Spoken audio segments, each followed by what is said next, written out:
शहरको एउटा रेलवे स्टेशनमा एक भिखारी हरेक दिन आउँथ्यो र जान्थ्यो। ऊ रेलमा बस्ने यात्रुहरूबाट भिख मागेर आफ्नो पेट भरिरहेको थियो। एक दिन ऊ एकजना अग्लो व्यक्तिसँग भिख माग्न गयो। त्यो व्यक्ति सुट बुट लगाएको थियो, जसले गर्दा भिखारीले सोचे यो व्यक्ति निकै धनी देखिन्छ, उसले मलाई राम्रो पैसा दिनेछ। भिखारीले भिख माग्न साथ त्यो अग्लो व्यक्तिले भन्यो, के तिमी सधैँ माग्दै मात्र हिँड्छौ? के तिमी कहिल्यै कसैलाई केही दिन्छौ? भिखारीले जवाफ दियो, साहेब म भिखारी हुँ, म सधैँ अरूबाट माग्छु, मसँग अरूलाई दिने केही छैन। त्यस व्यक्तिले भन्यो, म व्यापारी हुँ, म लेनदेनमा विश्वास गर्छु, यदि तिमीले मलाई केही दिन सक्छौ भने म पनि तिमीलाई केही दिन सक्छु। त्यसपछि त्यो व्यक्ति रेलमा चढ्यो र गयो। भिखारीले उसको कुरा सोच्न थाल्यो, सायद म धेरै पैसा कमाउन सक्दिन किनभने म अरूलाई केही दिन सक्दिन। तर ऊ आफै भिखारी भएकाले अरूलाई के दिने? उसले 2 दिनसम्म यसै सोचिरह्यो तर उत्तर पाएन। तेस्रो दिन ऊ स्टेशन नजिकै केही फूल फुलेको देख्यो। उसले सोचे, किन न म फूल दिएर भिख मागौं? उहाँलाई यो विचार मन पर्यो। उसले फूल टिपेर भिख माग्न थाले। अब जब कोही उसलाई पैसा दिन्थ्यो, ऊ तिनलाई एउटा फूल दिन्थ्यो। यात्रुहरू खुसी हुन्थे र उसलाई खुसी साथ पैसा दिन्थे। अब ऊ हरेक दिन फूल टिपेर ल्याउँथ्यो। केही दिनमै उसलाई धेरैले पैसा दिन थाले। तर जब उसका फूलहरू सकिन्थे, उसले थोरै पैसा कमाउँथ्यो। एक दिन ऊ फेरि भिख माग्दै थियो। अचानक ऊ त्यही अग्लो व्यक्तिलाई फेरि ट्रेनमा देख्यो।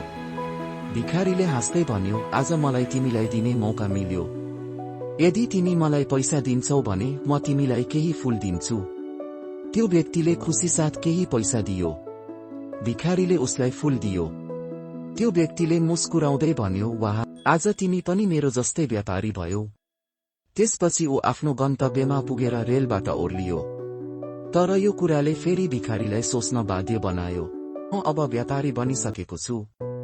त्यसपछि उसले चिच्याएर भन्यो, म भिखारी होइन, म व्यापारी हुँ। मानिसहरूले सोचे यो पागल भयो कि क्या हो। त्यसपछि त्यो भिखारी कहिल्यै त्यो स्टेशनमा देखिएन।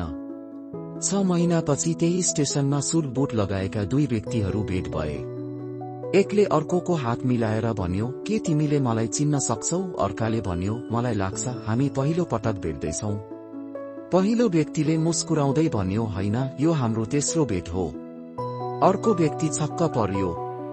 त्यसपछि पहिलो व्यक्तिले भन्यो, पहिलो पटक जब हामी भेट्यौं तिमीले मलाई जीवनको एउटा नियम सिकायौ। दोस्रो पटक तिमीले मलाई व्यापारी भन्यौ। त्यो व्यक्तिले अचम्म मान्दै भन्यो, ओहो, तिमी त उही भिखारी हौ जसलाई मैले पहिले भिख दिन अस्वीकार गरे अनि दोस्रो पटक तिमीबाट फूल किने।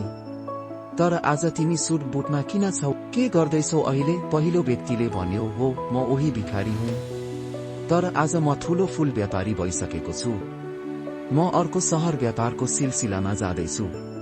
त्यसपछि ऊ फेरि भन्यो, तिमीले मलाई पहिलो पटक एउटा ठूलो पाठ सिकायौ, जीवनमा केही पाउन केही दिनु जरुरी छ। यही लेनदेनको नियम नै संसारभरिका सफल व्यापारीहरूले अपनाएका छन्। यस कथाले हामीलाई के सिकाउँछ? यो कथाले देखाउँछ कि यदि हामी आफ्नो सोच परिवर्तन गर्छौं भने हाम्रो जीवन पनि परिवर्तन हुन सक्छ। हामी आफूलाई सधैँ सानो मानिरह्यौं भने हामी सानो नै रहनेछौं। तर ठूलो सोच्ने हो भने सफलता अवश्य मिल्नेछ। सफलताको चाबी हाम्रो सोचमा नै लुकेको छ। आत्मसम्मान जगाउनुहोस्, ठूलो सोच्नुहोस् अनि सफलता अवश्य प्राप्त गर्नुहोस्।